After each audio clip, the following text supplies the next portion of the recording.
Jangan lupa subscribe di YouTube channel Metro TV News dan juga nyalakan notifikasinya. Ya, terima kasih Anda masih di Selamat Pagi Indonesia. Pemirsa, Laboratorium Material Fungsional Maju Fakultas Teknologi Industri Institut Teknologi Bandung atau ITB ini mampu untuk membuat biosensor dalam mendeteksi berbagai penyakit. Betul sekali, mulai dari hepatitis, kanker payudara, diabetes, hingga COVID-19. Kita simak liputan dari rekan Andromeda dan juru kamera Sabago dari Bandung, Jawa Barat. Pemirsa, biosensor yang dikembangkan oleh Fakultas Teknologi Industri dari Laboratorium Fungsional Maju ITB saat ini sudah mampu untuk mendeteksi berbagai macam penyakit. Biosensor ini tadi sedikit penjelasannya sudah bisa mendeteksi penyakit hepatitis, kemudian COVID-19, bahkan ini ada kanker payudara dan juga beberapa penyakit lainnya. Dan untuk lebih jelasnya, kali ini saya sudah bersama dengan Prof. Brian. Ini Prof. Brian, kalau kita melihat tadi, ini alat-alatnya ada 3 alat mendeteksi. Mungkin kalau yang di sampel sini ada 2. Ya. Ini alatnya seperti apa sih, terutama ini untuk mendeteksi COVID dan juga hepatitis? Ya, jadi biosensor kita yang kita kembangkan di Lab Material Fungsional Maju FTI ini ada 3 teknologi yang sedang kita coba kembangkan. Yang pertama, optical sensor berbasis surface plasmon resonance, disebutnya SPR, yang sebelah sini. Kemudian biosensor berbasis elektrokimia yang sebelah sana, dan ada satu lagi sebenarnya disebut lokal SPR, LSPR, itu supaya lebih sederhana begitu ya. Nah, jadi 3 teknologi itu yang sedang kita kembangkan, harapannya mampu mendeteksi dini penyakit-penyakit khas tropis di Indonesia. Prof. Brian, tadi ada beberapa penyakit yang tadi saya sebutkan, COVID-19, hepatitis, kemudian kanker payudara, dan juga beberapa penyakit lainnya, termasuk juga diabetes. Ini kalau kita melihat, ini merupakan salah satu alat deteksi untuk COVID-19, begitu Pak? Bisa dijelaskan ini seperti apa sih Pak? Ya, jadi karena kemarin ketika COVID itu menjangkiti Indonesia, begitu ya, kita coba kembangkan bagaimana SPR ini bisa mendeteksi secara lebih cepat. Nah, kita mencoba tidak memerlukan RNA, jadi hasil swab itu tidak perlu diekstraksi seperti PCR, tapi kita langsung uji cobakan dan menunjukkan respon yang cukup baik ya sampai saat ini, meskipun kita masih akan terus kembangkan ke tahap uji klinis begitu.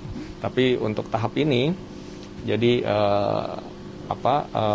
difraksi optik itu terjadi perubahan begitu ya. Kalau bisa lihat di gambar itu, terlihat ketika ada sampel COVID, dia akan memunculkan puncak begitu. Itu mengindikasikan sensor ini bisa mendeteksi COVID-19 begitu. Dalam beberapa menit ini bisa dicek berapa sampel begitu Pak? Untuk alat yang ini prosesnya tidak lama, 3-5 menit. Itu paralel bisa simultan 8 sampel bisa kita deteksi dengan alat SPR ini. Ini salah satu biosensor untuk mendeteksi COVID-19. Kemudian kalau di ujung sana kita lihat ini untuk penyakit hepatitis, begitu ya Pak? Ini seperti apa sih Pak? Ya, jadi kita sedang mendapatkan pendanaan dari LPDP dan juga kemarin kita juga baru saja terpilih sebagai pusat kolaborasi riset oleh BRIN untuk memakan biosensor ini. Kita uji coba untuk hepatitis B karena cukup banyak yang menderita penyakit hepatitis itu membutuhkan pengujian yang cukup sering. Nah, kita ingin lebih murah, lebih mudah. Ini berbasis elektrokimia, sama juga. Jadi ketika ada interaksi, jadi cukup nanti darah yang dirubah menjadi serum dari penderita itu diteteskan pada sampel kami. Pada sampel ini begitu ya, kita teteskan darahnya, serumnya, kemudian kita masukkan ke dalam ini.